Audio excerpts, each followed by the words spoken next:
back then, yeah. Those were simpler times, I think. I just feel like we may be going back to that, by the way. But in a way, good, because when I read things like the foundations of capitalism are shattering, I'm like, maybe we need that. Maybe we need some time where we're walking around with a donkey with pots clanging on the sides.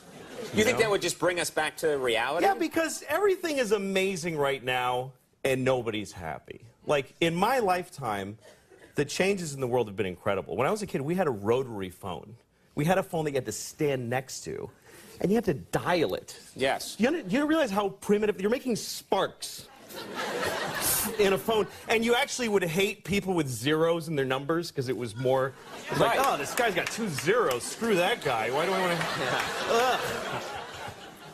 And then if they called and you weren't home, the phone would just ring lonely by itself. And then if you wanted money, you had to go in the bank for when it was open for like 3 hours. You had to stay in line, write yourself a check like an idiot.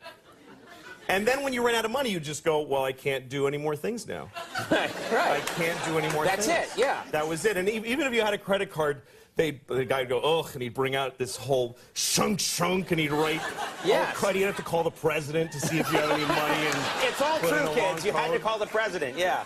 It was ridiculous. Yes. Do you feel that we now, in the 21st century, we take technology for granted? Well, yeah, because now we live in an amazing, amazing world, and it's wasted on the crappiest generation of just spoiled idiots that don't care, because this is what people are like now. They got their phone, and they're like, it won't. Give it a second. It's going to space. Can you give it a second to get back from space? Is the speed of light too slow for you? Yeah.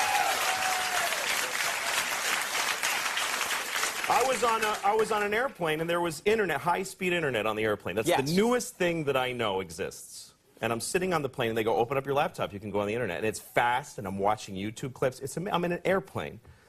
And then it breaks down, and they apologize, the internet's not working. The guy next to me goes, this is bullshit.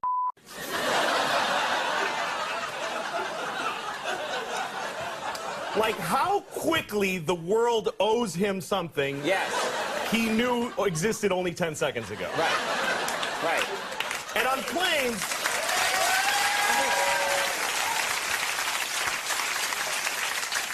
flying is the worst one, because people come back from flights and they tell you their story.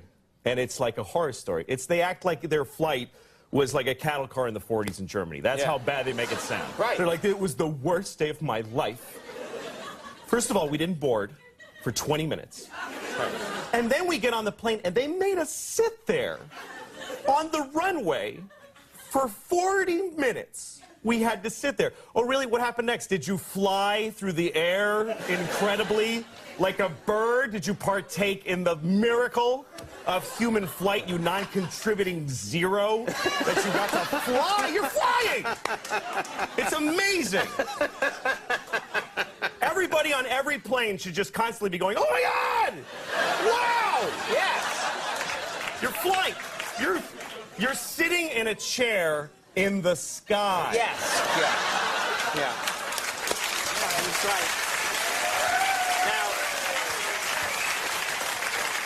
Now, Louis... But it doesn't go back a lot. and it's not really... You know, here's the thing. People, like, they say there's delays on flights. Yeah. Delays, really?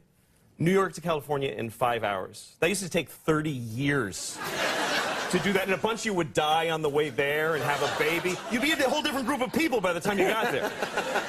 Now you watch a movie and you take a dump and you're home. Yeah.